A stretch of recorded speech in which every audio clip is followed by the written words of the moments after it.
খেলার ২ দিন আগেই বলে দিচ্ছে কলম্বোতে কি হতে চলেছে।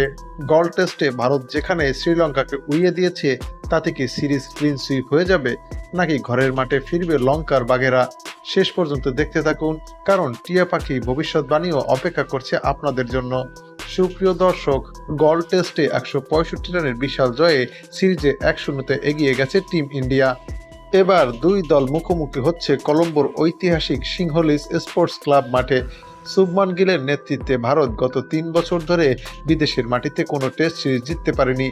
এই ম্যাচ জিতলেই সেই খরা কাটবে। অন্যদিকে ধনঞ্জয় ডি সিলভা শ্রীলঙ্কার ব্যাকফুটে রয়েছে। ঘরের মাঠে সিরিজ বাঁচানোর লড়াইয়ে নামবে তারা। দুই দলের অ্যানালাইসিস করতে গেলে গল টেস্টে ভারতের বোলিং আক্রমণ ছিল দুর্দান্ত। মোহাম্মদ সিরাজ এবং প্রসিদ্ধ কৃষ্ণার পেস বিভাগ দাপট দেখিয়েছে। আর নতুন স্পিনার মানব সুথার ২ ইনিংসে উইকেট নিয়ে নিজের জাত চিনিয়েছেন। ব্যাটিংয়েও দেবদূত পাডিক্কেল প্রথম ইনিংসে ১৬৭ রানের ইনিংস খেলে ম্যাচ সেরা হয়েছেন। অন্যদিকে শ্রীলঙ্কার ব্যাটিং লাইন আপ প্রশ্নবিদ্ধ, তবে তাদের স্পিন আক্রমণ, বিশেষত প্রভাত জয়সূরিয়া কলম্বোর পিচে ঘুরে দাঁড়ানোর ভরসা। শক্তি এবং সামর্থ্যের দিক বিবেচনা করলে ভারত অনেকটাই এগিয়ে থাকবে।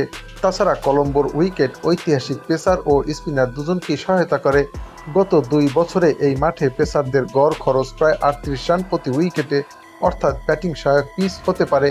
ভারতের ব্যাটিং লাইন আপ এই মুহূর্তে বেশি সুসংগঠিত এবং আত্মবিশ্বাসী, আর বোলিং আক্রমণেও বৈচিত্র্য রয়েছে বেশি। ওদিকে শ্রীলঙ্কার একমাত্র ভরসা তাদের স্পিন বিভাগ এবং ঘরের মাঠের সুবিধা। হেড টু হেড পরিসংখ্যান বলছে দুই দল এ পর্যন্ত ৪৬টি টেস্ট ম্যাচ মুখোমুখি হয়েছে। ভারত জিতেছে ২২টি, শ্রীলঙ্কা জিতেছে ৭টি, বাকি ১৭টি ম্যাচ ড্র হয়েছে। পরিসংখ্যান স্পষ্টতই ভারতের পক্ষে। তাই তো এই ম্যাচের ফলাফল একদিন আগেই ফাঁস করেছে জ্যোতিষী টিয়া। টিয়াটির সামনে দুই দলের পতাকা সম্বলিত খাম রাখা হলে টিয়াটি ভারতের পতাকা সম্বলিত খামটি তুলে নেয়। তাই বলাই যায়, টিয়ার ভবিষ্যৎবাণী যদি সত্যি হয়, তবে এই ম্যাচে ভারত জিততে চলেছে। তবে ক্রিকেট অনিশ্চয়তার খেলা। সুপ্রিয় দর্শক, এই ম্যাচের ফলাফল শুধুমাত্র বিনোদনের জন্য তৈরি। তো আপনার মতে এই ম্যাচে কোন দল জিতবে, ভারত নাকি শ্রীলঙ্কা, তা জানিয়ে দিন চ্যানেলের কমেন্টসে।